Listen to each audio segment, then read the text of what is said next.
All right, we are live, RTD late night, and so doing a little something different tonight. Excited to have a guest join us, Mr. Hena, who Hey, has a software architecture background, real technical in nature. So, Alan, how you doing, my friend? Thanks for joining us tonight. good, good. Thank you for having me on. I really appreciate the opportunity. I watch a lot of your episodes, and I really like the angle that you come at crypto from, mainly because it's skeptical. So I think we're trying to convince you and your audience around Yeah, what the opportunity is. sounds good, man. So I appreciate you joining us. And so we've been communicating for several weeks now, and I'm Yeah, excited to actually have you on. And your response last time was to Max Kaiser's yeah, his Bitcoin maximalist approach. And so, yeah. as I mentioned before we went live, I've been talking about just my concerns, and I like to take the skeptical route towards a lot of things Mm-hmm, just to make sure we mm-hmm, have those tough conversations. And so mm-hmm. this very chat tonight, thanks to you, is crypto, not Bitcoin. And so let's Right, touch on that a little bit. So for right. those that are tuning in, I'm going to have just a little back and forth, and if, feel free to chime in via questions. But we're going to be talking about cryptocurrencies and everything else involved. So, um, Bitcoin maximalist is Bitcoin the one and only? Is it the ultimate of all cryptocurrencies in your opinion?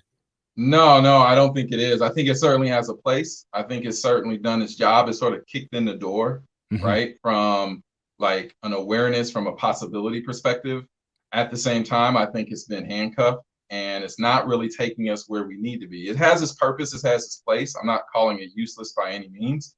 I just think that there is a lot going on in the cryptocurrency space. And if we don't talk about that more, if we don't have voices talking about everything that's going on outside of Bitcoin, which honestly isn't a lot if you look at the last 2 to 3 years, a lot of people are gonna miss sort of, I'm not gonna say miss the boat because it's so early. You're talking about like early stage on the adoption curve, but it's just they're gonna miss sort of that evolution and their level of comfort with it. We're just very early on. So I just like to be a voice that's not, I'm not anti-Bitcoin, I'm anti-maximalism of any sort. So Hmm. that could be even Ethereum maximalism. I like Ethereum, but I'm not ever going to say that's going to be the only thing, right? Yeah. Or in Litecoin, Monero, they all have their places. So Yeah.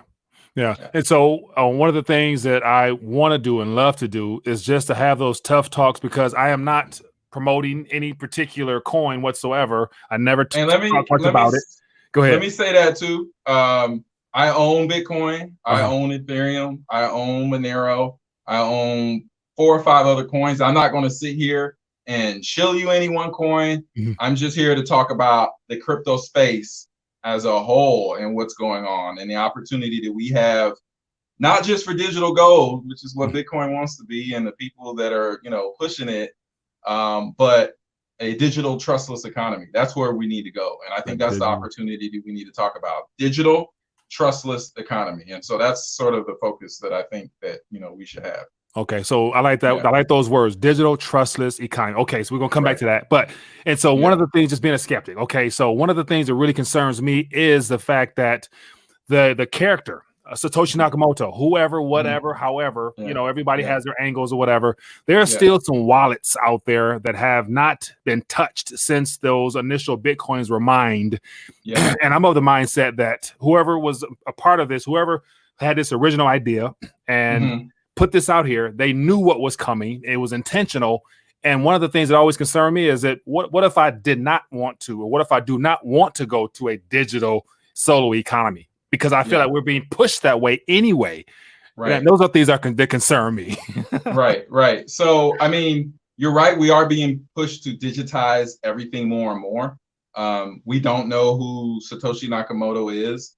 It could be the CIA, which is like your worst nightmare, maybe, or it could be just some random person or group of people. I don't think we'll ever know for sure. There's a lot of theories. Mhm. At the same time, I don't think it matters Yeah. because at this point where crypto is, you have Bitcoin. That's what Satoshi created. But then you have hundreds, if not thousands of people that have created other cryptocurrencies, Mhm. right? You know the code. So everything about crypto is going to be open source if it's going to Mhm. be taken seriously, right? So Mhm. what that means is you can see the code, you can see what it's going to do. Now, you may not understand it, but there are going to be a lot of people who are going to be able to read that code and understand what's going on with it. Yeah. So now I think you're worried about crypto Bitcoin specifically, because it's like, are they going to be able to track me? And I think that's where we have to get into a discussion around privacy and how far can that privacy reach? What are solutions that are going on in that space? That's one of the things I'm actually skeptical about Bitcoin for, is because they're not really trying to do anything with privacy, right? Max got on here and he wanted to slam Monero. That's their main focus. Well, what is Bitcoin doing that? You can do a chain analysis. There's a company, there's not just one company, there's multiple companies that do chain analysis now. And they can look. Alan, hold on one second before you continue. I want to acknowledge Super Chat. We got Mr. Bitcoin Ben. How you doing, Ben? I watch Bitcoin. Okay. All right. Hey, Bitcoin Ben. I appreciate the love, Harper. He says, love the topic. Freedom of currency choice is a key. Thanks, fellas, for talking about this. I love that perspective. Exactly. Freedom of currency choice. Yes, he is. He is 100% right. Yes. All right. So continue what you're saying. So, as far as the privacy aspect. As far as the privacy aspect, you can do chain analysis now. Like in the United States, it is actually dangerous. Not dangerous is too strong. If you get on Coinbase, really, there's Coinbase, there's Simplex, so you can buy Bitcoin, Ethereum, whatever you want, right? Whether you go through any of these different wallets or Coinbase, if they want to know, they're gonna know, right? But what you can then do is you can take that and send it somewhere else. Now, first, let me disclaim, I'm not encouraging money laundering here. So what I'm saying is if you look at something like Ethereum, they have mechanisms like something like tornado.cash. So I can take Ethereum or DAI, which is essentially dollar, and send it to tornado.cash, which is what runs called a smart contract, and that can privatize that transaction, right? Now, I'm not saying it's perfect privacy, because there's things like they can do with IP tracking, but there are a lot of other solutions being worked on with things like ZK rollups. And I mean, these are technical terms. What I'm saying is, outside of Bitcoin, there are a lot of options that exist today and that are being worked on actively today by serious developers and serious teams to maintain that privacy that you seek, right? So today, for instance, with tornado.cash, I can take 100 DAI, which is, you can think of it as $100, or just take one Ethereum and send it. And then I can then get it to a different address, which you don't know that I created. No one knows who has it. And I can send it there, or I can send a piece of it there, right? So there are coming options for privacy, for maintaining your privacy. That is available today, and it's going to continue to get better and stronger. Bitcoin's not offering any of those things right now. They'll talk about Taproot. They'll talk about things like Schnorr signatures, which have been on tap for 3 to 5 years, but I'll believe it when I see it. And that's with a lot of crypto, you have to believe it when you see it. But outside of that, Monero has a lot of privacy options. There's Zcoin. I'm not going to sit here and try to say which one's better than the other, but with Ethereum and things like smart contracts, you can actually gain that privacy and thus freedom that you're looking to sort of enable for yourself or your family, whatever your purposes are. Can that be used for drugs or other nefarious things? Certainly. But what's the number one currency for crime today? The not dollar. Bitcoin. It's not crypto. It's the dollar, right? National currency in general. Exactly. So watch this. So, okay, so to go back to the origins of it. And so, of course, Bitcoin is here. Cryptocurrencies are here. As I mentioned before, I've been following for a long time. Never preach it just because of my desire to stay relatively, as much as cash is trash, is going to become trash. I still enjoy being able to have some pieces of paper to fold, to be able to do things with without having to rely upon gold and silver as stores of value.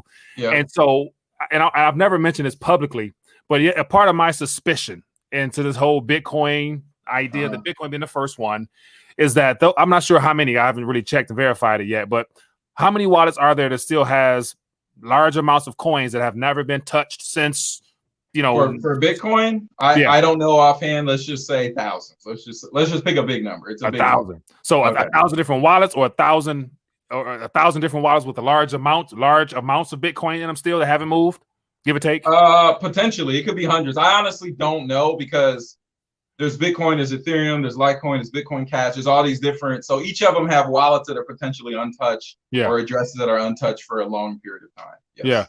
Now let me ask you a question, just as a skeptic, just because I've never mentioned this, but what's the percentage chance that the Rothschilds, the king of the creators of our current monetary system, what's the chance? What's the percentage chance that Uh-huh. Rothschilds don't own a good portion of those wallets that's locked up?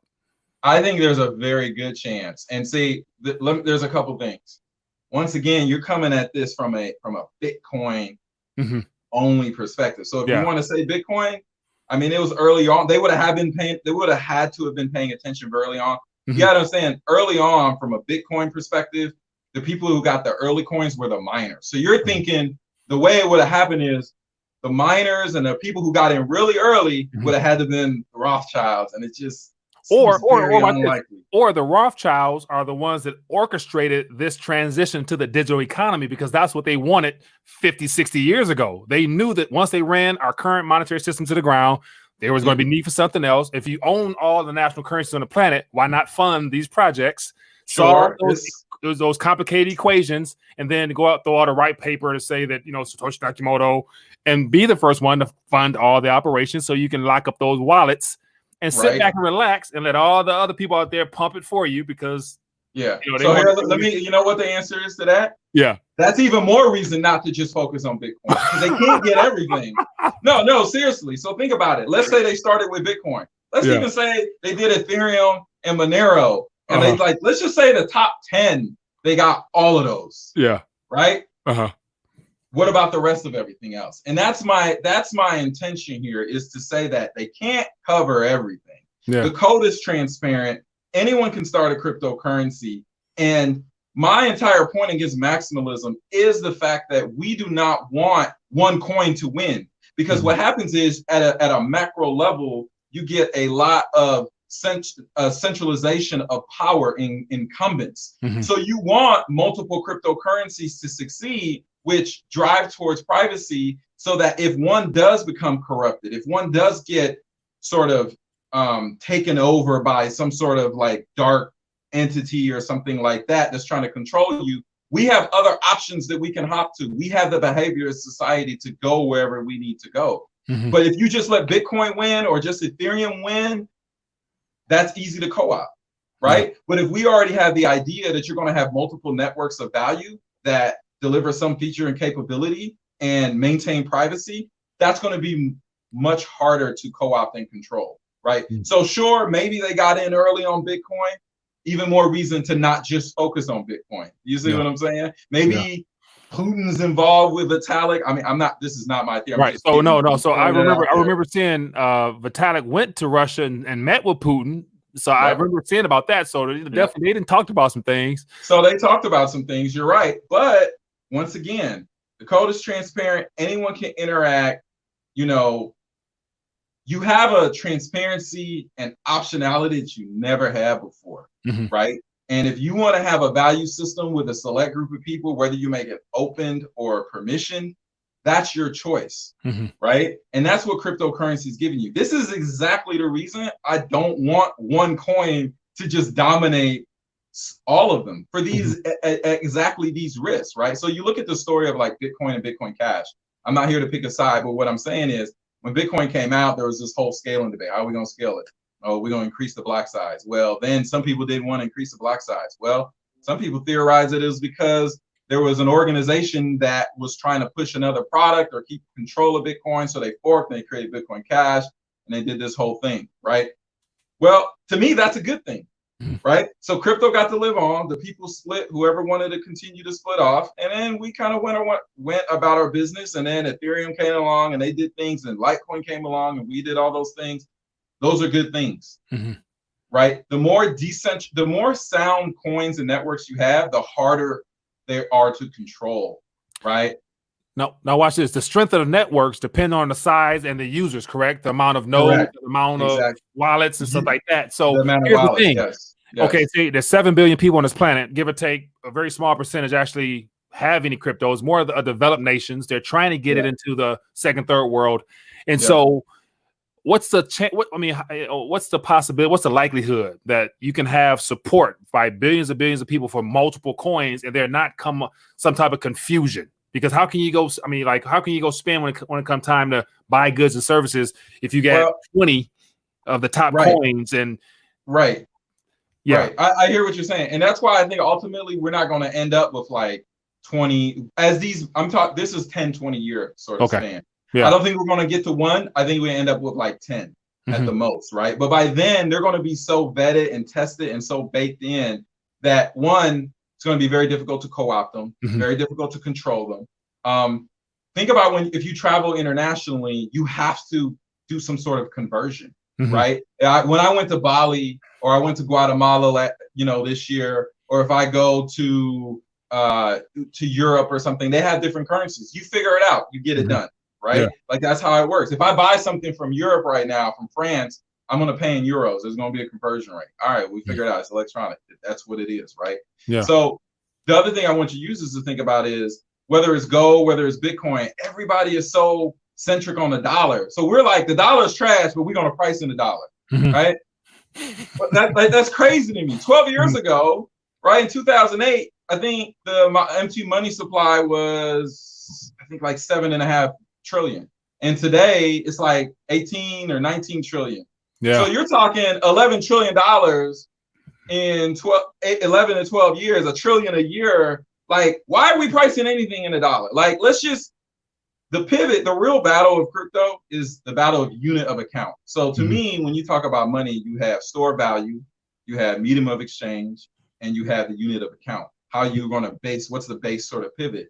And I think what's going to happen with a lot of these coins that enable trustless transactions. So it's not just peer-to-peer, me to you, me sending money, but say I wanted to buy a house from you. How could I do that? How buy a car from you, right? Or some sort of complex transaction. You got smart contracts, you got tokens, you have things like oracles. So to me, if you're a network and you don't have smart contracts, you don't have tokens, you don't have oracles, you don't have privacy, you're not going to get anywhere. Well, you're not going to build an economy, and Bitcoin doesn't have that. That's my issue with it. Right. Well, watch this. So, I mean, do me a favor, because oracles, I'm not too familiar with that. So, give me some information on that. So, and then I'll share my thoughts beyond that. Okay. So, Oracle. So we have. Let me give you a real simple example. Say there's a football game, right? The Redskins are playing the 49ers, right? And we have a Ethereum, and we bet. Like, I bet you the 49ers are going to win. You said Redskins are going to win. Well, how do we know what the score is, right? So when you're bringing in what's called off-chain data or on-chain data from another source, or just external data into the cryptocurrency network, you need something that's going to deliver that information to say that the 49ers won, right?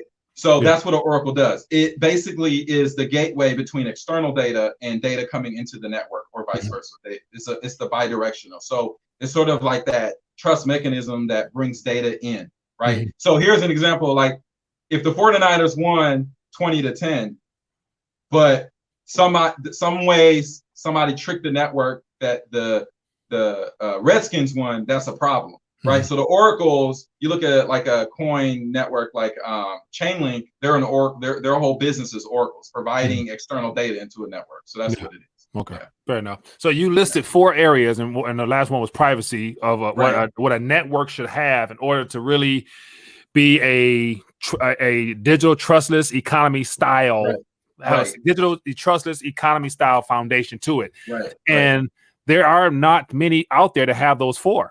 Right. Well, so I'm not sure. Did you get a chance to watch that Monero documentary?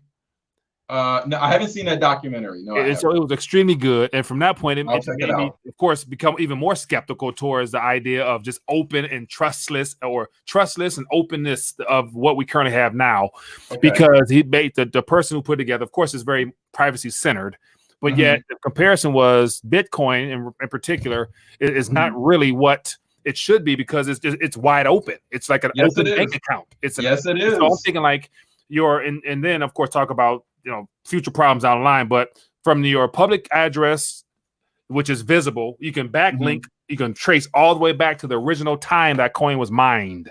Right. And so with that being the case, you can't even share your public addresses freely because out of concerns of people backtracking. So everybody using crypto has multiple wallets of what you try to hide. Exactly. And so like, I mean, until things are worked out, that's an issue. You know what I'm saying? Yeah, I agree with you. I mean, you can't talk about, let's just say for whatever reason, you got 1,000 Bitcoin, right? And you come into my store right? And you just buying a pack of gum, right? And you trying to play with Bitcoin. Well, as soon as you pay, I can look and I can see that, oh, this dude got a 1,000 Bitcoin. Let me call somebody, let's get him. Right? Like that's a serious concern. And like this, I'll tell you why you don't hear Bitcoin people talking about that, because they don't have any intention of actually using Bitcoin as money. They're so focused on the store of value narrative and the hodl narrative. That's exactly why they're not worried about a big problem like privacy, right? So I'm not saying like Ethereum, if you pay me with an Ethereum account or a Litecoin account or a lot of coins, I'm going to get to see that balance. But there are a lot of coins that you don't see what that balance is. You don't see that transaction history, right? You look at what they're doing with like ZK rollups, or say you pay, there's a way that you could do it through Tornado.cash, where I'm like, here's an example. You might like this. So one, I don't know if you know what a paper wallet, right? So if I give you something called a private key on a piece of paper, and we're out in the streets somewhere, and I'm like, here, and you're going to have to trust, you can verify that this, once I give you that private key, for instance, right, I can give you, and you can see, say there's 1 Bitcoin on that. You can walk away with that and open it up and do whatever you want with it, right? Or you do something like with Tornado.cash, you can send, say I'm paying you something, okay? I send 1 Ethereum to Tornado.cash, and I give you a little passcode, I give you this other code. You come later on, and then you can send it to wherever you want to an address, right? That's something different, right? That provides a certain like anonymity set that gives you some level of privacy that you wouldn't have now. Yeah.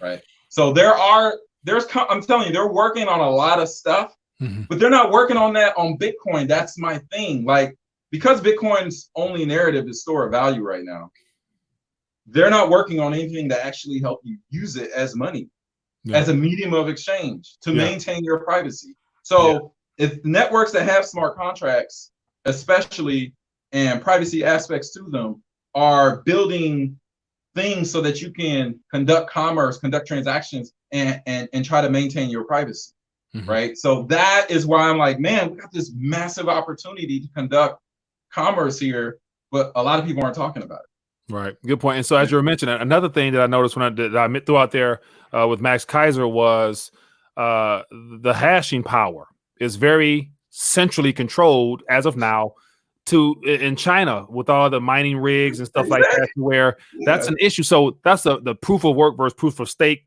of which, I enjoy following a lot of proof of stake coins, because you can stake and actually have a say so and have more control, as opposed to it being centrally controlled and stuff like that. So that's another issue I think that will come about. But one of the things Max Kaiser mentioned was his concern with Iran and China now getting into the mining game to where it becomes a hash rate war, which of course that should cause concerns, because that right there will determine the true value nominally of Bitcoin in particular, and a lot of other coins, I'm sure. So what's the likelihood of this hash rate situation unfolding? I think it's very possible. I think that with proof of work, you got to understand that there's a lot of aspects that are already centralized with proof of work. Okay, like people always talk about, oh, Bitcoin's like decentralized and all the other coins are like centralized. Well, every cryptocurrency has points of centralization, right? An example is Bitcoin. Who controls the source code? A small group of people. So they control what Bitcoin can and can't do, right? Who is the number, like from a ASIC? If you want to play the Bitcoin game, you have to have an ASIC miner. Well, there's only like really one company that really plays, Bitmain, right? Mining pools. There's 5 mining pools. Right. So like when you talk about decentralization, it's like, where is that at? Like, we got to have a real detailed conversation when you use that word. So as far as Iran and China, could they do something? Certainly they could potentially do something to try to mess up the network. Even more reason you don't want just one coin. I'm going to keep saying that. Like, if you focus on just Bitcoin, you're going to like miss the opportunity on crypto as a whole. And that's why we need to like move. Proof of work, fine, you want to do that. But because of the cost of mining and because of things like difficulty adjustment, the cost of mine is going to continue to increase. So as the cost of mine continues to increase, does that make it easier for people to get involved or harder? Not harder. It makes it harder. So that makes it fewer people can get involved in that, right? Who can afford that? Maybe it's going to get to a point where only corporations and companies can afford to tell you what money is. And then at that point, that's where we are today. Right. So if and when it gets to that point, there's gonna be a big agenda behind how Bitcoin in particular will be used or not allowed to be used in certain regions or whatnot. And so that's of concern as well. But those are type of talks that most people don't really want to have. And because I think, as I mentioned earlier, having watched the cryptocurrency movement evolve, it's become more profit driven. What can I get out of it? As opposed to how disruptive can this be to the bankers? I remember for libertarians and all of them, it was like, we got to get rid of the bankers. Now the bankers are in it. The bankers control this damn thing now. So it's not the same cryptocurrency as yesteryears to where now the prices fluctuate with the S&P and all types of other crap to where that's of concern. Well, once again, that's because the Bitcoin narrative is a store of value only. They are not trying to use Bitcoin as money. End of story. I will debate anybody. That's why they say store of value only. So when I talk about things like Ethereum, when I talk about Cardano, when I talk about these other coins that have smart contracts, that have tokens, that have oracles, that have privacy, they are trying to build an economy for use, to use it, right? Like, we got to get away from letting Bitcoin drive this conversation until they add more features to it. End of story. Right? The banks will want to sort of put it into a box. Even more reasons for us to focus on other networks that are going to let us have commerce and transactions for privacy. I completely agree with you, but that's because now why there's a store of value narrative only for Bitcoin. They're too focused on the profit motive, which oddly enough is for dollars. Like it doesn't even make sense to me. Like the battle is over unit of account. The conversation we should be trying to have is, if I have one Bitcoin, one Ethereum, one Cardano, whatever, what capability, service, or product can I get as an individual or business? What can I do for the cheapest cost in the most efficient way and maintain my privacy? If that is not the conversation you are having a conversation with the wrong people.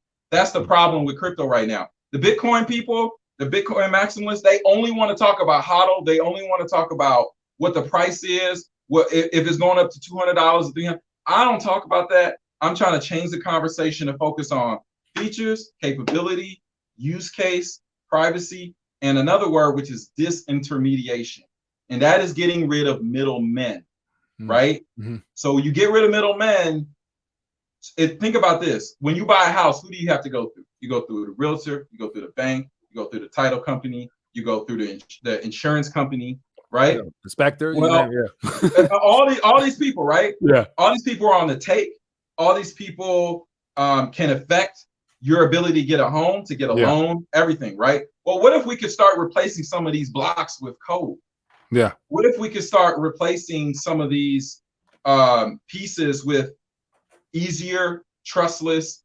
And once we start doing that, we change the conversation to, man, what can I do with one Ethereum, right? Versus not what is it worth a USD. We're like, well, it's going to cost me 100 Ethereum to buy this house, or it's going to cost me 0.005 Ethereum or Cardano to perform this transaction, right? In a trustless way and maintain some semblance of privacy. Maybe it doesn't matter where I got the money from, right?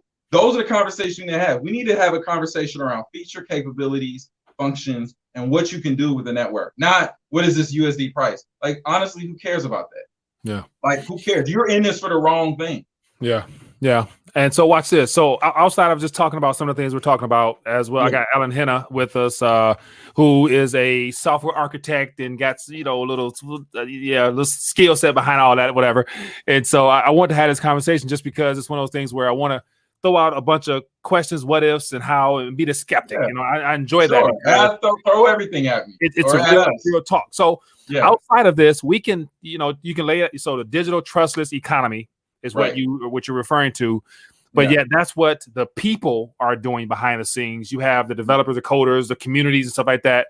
But that's not talking about the central banks is also getting ready to roll out their centralized control, whatever and others, which, and so it's going to be the war of which one rises to the top and which one doesn't. And because they have a lot more authority, taxation, regulation, you name it. You know, the next 10 years is going to be very interesting to where we're going to see how that all works out together. Because I agree with you. So okay, so let's talk about that. So as far as central banks, I think whether it's central bank or a network that has a certain monetary policy that's defined by the code, really what it comes down to is a confidence in that network. So where we are now, I hope anyone watching this has no confidence in the Fed. You shouldn't, okay? Because they've completely screwed you over, okay? They've more than doubled the money supply in the last 10 years. Has your salary doubled? Is your buying power doubled? Hell no, it hasn't, okay? So we can't trust any central bank. The Fed, the ECB, the Bank of Japan, any of them, they're all trash. But they are going to try with some sort of digital currency. And there is going to be a moment or a long period of time where there's going to be a contentious battle where the government only does stuff by force, and these networks are going to continue and grow and deliver capabilities that are going to be cheaper and easier to perform transactions with. And I think they're going to ban crypto at some point. But to me, look at historically what happens to items that are banned. Do they ever die? No, they don't. They get more attention, and they get more attention. So in that scenario where you have something that's banned or discouraged, and the media is going to be out there attacking it and all this stuff, what do you think is going to happen? I think it's going to get attention. They're going to have people that, at the end of the day, if you're buying $5 apples in 2 years, that's going to be a problem because you're not paying $5 for an apple today. So you're going to actually have a lack of trust. In the past, when you look at money, there was always a lack of trust in money at a certain point, whether it's Weimar, Zimbabwe, right? All these different countries, or historically America, everything, there's going to be a lack of trust. So what do? We never had another option before. Right? This time we have crypto. And what's the beauty of crypto? Well, you see the code. You know what? See, the beauty of crypto is not like Bitcoin's whole narrative of a fixed supply. Oh, well, there's only 21 million Bitcoin. So like, you know, it's good. There's downsides to a deflationary model. The beauty of crypto is that you know what the rules are and you know how the game is played, and no one can just all willy-nilly go in there and Jay Powell has more power than President Trump right now. Right? and he can change the rules and he can issue $1 trillion, and that's what it is. Well, there's no way Bitcoin, Ethereum, or anything that one person go in and change the supply or the inflation rate. So the beauty of crypto that no one tells you is they get so fixated on a fixed supply, right? And there's a big debate about whether inflation is better or fixed. Like whether fixed future supply is better or something that just goes at a certain rate is better. There's pros and cons of it. I don't want to get into that now. What I'm saying is, the point is there's a transparency. There's a confidence that this is the supply. This is what it's probably going to be in a year, 5 years, what have you. And as you get more and more economic activity on these networks, you're going to get more people involved. There's going to be more engagement. And that's going to be harder to corrupt it, right? So the use of the network actually improves and becomes a sort of very strong backstop against anything that the Fed, whether it's the Fed or any central bank would do, to answer your question. So it's going to be like, well, let's see, the dollar, I'm paying for $5 apples with cash. They issued a digital dollar, right? All right, well, I can use that, but I don't have any confidence in it. I'm still paying $5. It's just, instead of $5, instead of, you know, a $5 bill, it's $5 on my phone. How does that really change anything, right? So eventually there's going to be a loss of confidence in all government controlled money. Now, how that handles that transaction, I don't know how to tell you, but I can tell you these networks are going nowhere. These networks are growing. These networks, when I say networks, I mean coins, crypto. The good ones are adding functionality, capability, privacy every day. They're expanding, they're building. And at a certain point, you will not be able to stop them. And then it's going to be a different conversation. And I don't think Bitcoin's doing what it needs to do to be part of that conversation in 5 years. Is my point. That's all I'm trying to say. Like if Bitcoin had smart contracts, they had tokens, if they had oracles, and even I even meant that like privacy and like even some aspects of governance on certain little aspects of it, not necessarily the base protocol itself, but just in general. I would be here like, yeah, let's add. At the same time, you never want one to win. You want, think about like the way our government is supposed to work: judicial, legislative, executive. They're supposed to be like a check on each other. So when you talk about money and thus money and power and wealth, if you have one coin, the incumbents are going to make sure, if not make sure, it just, when you only have one option, you don't have any option. When you have 5 options or 10 options, that sort of creates this sort of place that's just far more difficult to sort of disrupt or corrupt over the long, and the more and more people involved. All right, Alan. So as always, we're streaming live. So if anybody has any questions, feel free to ask. And there's questions out here. And one was in regards to networks. And you kind of hinted at, if you had 5 networks. So Joe wants to know, what's your top 5 networks? So like I said, things you probably listed, I'm assuming. Right, exactly. So the networks that have smart contracts, tokens, privacy, and oracles, obviously Ethereum. I'm a big fan of Ethereum just because they have right now, I mean, we didn't even touch on DeFi. We might have to come back to touch on everything going on with DeFi. It's just so beautiful. And the opportunity that's going to happen there is going, look, what's going on in DeFi is going to put banks out of, literally going to put banks out of business in 5 years. I'm not even joking. So you have Ethereum. I like Tezos. I like Cardano. I don't want to put EOS on the list, but I mean, EOS, they're okay. Cosmos is another one. What I would say, and maybe we can come back and talk about those in more details, and we can talk about sort of what's like I'm not here to show you any coin, but those sort of 4 or 5 features, if they have those, Cardano, Ethereum, Tezos, there's Cosmos, there's EOS. There's some others I just can't, I don't want to just throw out and then people just go like, I want to see what's happened, but there's probably like a good 10 you can pay attention to. So here's the other thing I'll tell all your viewers: until you can explain your investment to someone else, do not put any money into cryptocurrency, Bitcoin or otherwise. Okay, you don't have to put in the time before you put. I tell everybody that, and that's the problem with a lot of the narrative in crypto. It's like you said, it's all focused on the money making and the investment aspect. I'm here to tell you about the disruption. I'm here to talk about like, how are we going to change the way that we perform commerce? That if I spend 1 Ethereum today, that in 10 years it has the same sort of buying power or very strong buying power to 1 Ethereum in the future. $1 today is not going to be $1 in 10 years. That's the difference. Or $1 today doesn't buy what $1 bought 10 or 20 years ago. That's the difference, right? So how can we sort of hold our buying power? That's why like a lot of your viewers like gold, and I get that, right? But at the same time, how do we do that in a digital economy? So I take little shots at Peter Schiff all the time, and I'll be the first to tell you I'm a big fan of Peter Schiff. I think he has a good economic mind. But the one point I don't agree with him on is his view on crypto. But that's also because he only knows Bitcoin. He only knows Bitcoin, and he hasn't really looked at and he sees it only as an investment, as a gold alternative.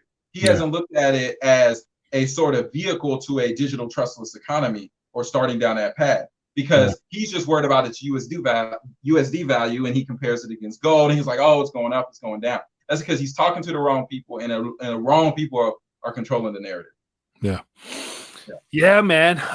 So man, I appreciate you coming on to share your thoughts on the idea. I got to figure out, the digital trustless economy is what we need to be working towards, and not just totally focusing on Bitcoin because of all the things you listed to give us 4 good properties to consider. So definitely, man. So there's a question here that says, how can a smart contract be disputed? By Mr. Low Blood Pressure. Well, so there's a couple different ways you can do it. Some smart contracts, and so you want to talk about personal responsibility. You want to talk about making your own freedom, right?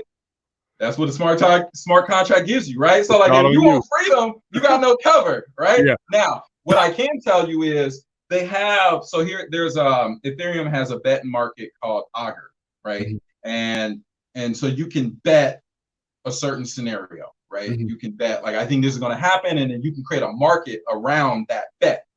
And what happens is the people who have Augur tokens can say like, well, we believe this is the truth of the matter. And if you want to dispute an outcome, there's a certain process for that, but it's all smart contract and community driven. So there are some of those mechanisms, but at the same time, it's your choice. See, right now, what crypto presents is a choice in how you move and maintain your value in the most efficient way and maintain your privacy and your freedom. So when it comes to disputing something, it depends on what it is. Some people may offer a mechanism for some sort of dispute, but that's the beauty of crypto. So when he says dispute, I'd want to know like a specific example why he would want to dispute a transaction, right? Maybe someone said that they were going to let's. I'm trying to think of something real quick here for him. Maybe he bought something on eBay or something like eBay, right? And they said, hey, I'm going to sell this GoPro right here, and this is I think it's a GoPro 5 or something, and he paid for it with one Ethereum, and they sent them as a GoPro 4, but they already got it, right? Now, what could happen is somebody could set up the smart contract in a way so that it's up to the buyer to confirm it, right? Or they have it to where there's a smart contract where you have sort of like nodes or certain people. So that's the beauty of this. You could set it up in so many different ways, and the buyer and the seller know what the rules are, right? So they could say, well, yeah, that's a GoPro 4, so we're going to like reverse the transaction or whatever mechanism they built in, right? The point is, you don't need the government for that. You don't need any sort of intermediary that you don't choose to participate with. That's the beauty of it. It sort of takes the middleman out and reduces the cost and thus makes it more efficient. Yeah. So I hope that answered this question. It does. And so, yeah, of course, me, Mr. Low Blood Pressure, he's more on the skeptical side. So that was probably more of a funny question than it was out of sincerity at times. But okay. Alan, man, it's been great having you on. I definitely enjoyed getting a chance to go back and forth. Yeah. Be the skeptic, even though I wasn't too hard, because as I mentioned, I've been a part of a variety of communities myself for several years, so I am familiar with a little bit of my own as well. So, but it's good just to have these discussions. Yeah, go ahead. Let me ask you something. Have we moved the needle on you to like at least be more interested or sort of change your perspective on where crypto could take you? Like just because of the conversation? If not, why? And I want to try to answer that right now. Okay, so so outside of presenting these tough questions as a skeptic, I am a participator as well, to where I know our future is digital. I'm not excited to get to that future of digital because I appreciate the privacy aspects of being able to retain something physical still in the form of metals as well as papers for whatever it's worth now, because I know once we go 100% digital, there's no going back. And then in that society there, we won't have the same amount of freedoms we have now, to where I don't think people will really be concerned with, I'm a billionaire now because I got, Bitcoin go to $1 million. But if you locked in the house, can't go nowhere, can't do nothing, you track and trace, everything smart, surveillance, 5G, all that stuff is taking away your lifestyle. How happy can you be rich with, in a nominal sense? So that's why I'm not so excited to go digital. You're right. Yes. All right. So those are all really good points. I completely get them. When you talk about gold, so here's the thing with my concerns or issues with gold. And if you remove the dollar, tell me how you conduct commerce. Well, right now, how you conduct commerce across the world with a failed dollar and just gold. Right. Good point. Without trusting a third party, which could censor you, remove your privacy, right? So you're going to be limited to local transactions. Yeah. And so that's a case I can't even argue that one, because that's a real problem. So that there are some benefits to it, and so that's why I'm like, I'm more privacy centered, not to hide anything, just because I don't want my listen. So you right don't have now, to explain that to me. Yeah. I get it. So because of that, right now, outside of so all the retail stores, all the communities out there where they'll have sticker signs in the windows saying we accept Bitcoin, Litecoin, Digibyte, those 3 or 4 main ones. Those main ones will always be promoted because that's what the establishment is allowing to be promoted. And so it would never say Monero on there or Cloakcoin or Div or all the other ones. Right. So because people are not even aware that they really want to still maintain some sort of privacy because they haven't been presented with that information just yet. If people knew that all their transactions were wide open, just like a credit card, it's track and traceable through all the vendors. So those are just things I like to have because I still value it for somewhat. I still have it. And I completely understand, and that's why I gave you the example of the paper wallet, right? If I have one Ethereum, I can hand you the private key and say, hey, there's one Ethereum on there, and you could essentially enter it, and then you have it. Right. And we could meet out in the street and no one knows about it. Now, true enough, that Ethereum is at that address, or you could use something like a tornado.cash or a host of other things that are going to be out there to do that. So it doesn't get you quite in the sort of cash aspect of it, though I'm sure they're tracking serial numbers, or gold, where it's just like a physical thing, and that's super hard to track. But crypto is going to give you some of those options with a paper wallet or privacy solutions, and still lets you perform transactions in commerce, like not just face to face, but like all across the world. So like just keep a lookout. I ask your users just to like forget all the narrative about the dollar and crypto tied to a price of $1 or the store value. Honestly, that's all BS. It's straight BS. Focus on a digital trustless economy. That's what you want. And if in the future one day I can come back and we can get them through some of the nuances of one network, what they do, or give examples of like oracles or what a smart, you know what, I was actually watching a video today about what are called dark contracts. So a dark contract is essentially a smart contract that makes everything private. So there's a company that's working on open source software that does dark contracts. I think it's called Aztec Protocol. They're building on top of Ethereum. So the name dark makes it sound like it's dangerous and illegal. You know, like I mean, but it's dark on the information. It's dark on the participants. It's dark on the participants. It's dark on the value, and it's dark on what's being like. So it presents a sort of cryptographic proof that a transaction occurred to the people that need to know, and nobody else. So I mean, that's where like that stuff is so exciting to me. Right. And that's where we need to look to those sort of things, not just this sort of HODL BS, this sort of store value only BS that Max Kaisers and all these other Bitcoin maximalists push out in the public. They're misleading you, and they're really not doing crypto, any good by that sort of message. So Hey, well, Alan, man, it's been great having you on. I appreciate you for joining us. Definitely we'll do this again because I want to get down and dirty with some more of those subject matters as well. So do me a favor, point people back towards you so that they can stay up to date with what you got going on. Yeah, so for now, just follow me on Twitter at Real Alan Hena. I'll tweet about, I have a site, I have a podcast, but I don't want to even push people to that until I start doing that frequently enough.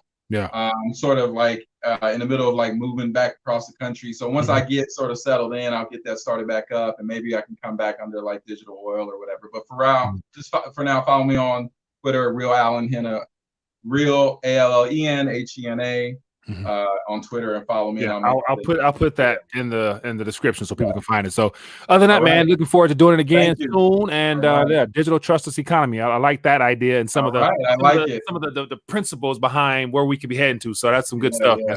So in that regards, there, if I was a true skeptic, I feel a little bit warmer. I'm not sold. Right, that's a win to me. I'm not like I said, until you can explain it and you're confident in it, do not put your money into it. I say that to you. I say that to everybody that's watching this.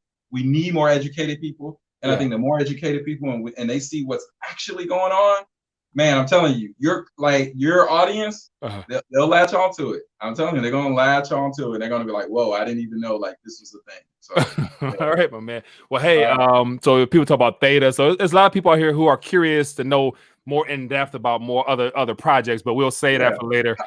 How about we do this? How about you collect like 3 or 4, maybe even 5 networks, and we can just come back and talk about them. And we could talk about it in the aspect of some of those 4 or 5 sort of feature sets, the oracles, the tokens, the smart contracts, and privacy, and those sort of things. And then we can have that conversation And it's not about, oh, trust me, I don't even know what the price of any of those things. I don't even know what the price of Ethereum is, you know, or any of these coins, but we can have it in the aspects of a digital trustless economy. And how are we going to get there? Yeah.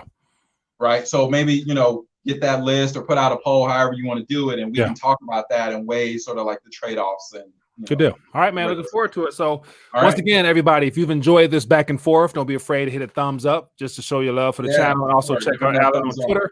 And if you found any value here, share this so people can find out about it. And we're going to do more of this type of talk just to open up the discussion for those that have interest. So other than that, be blessed, be safe. See you guys later. Peace. All right, man.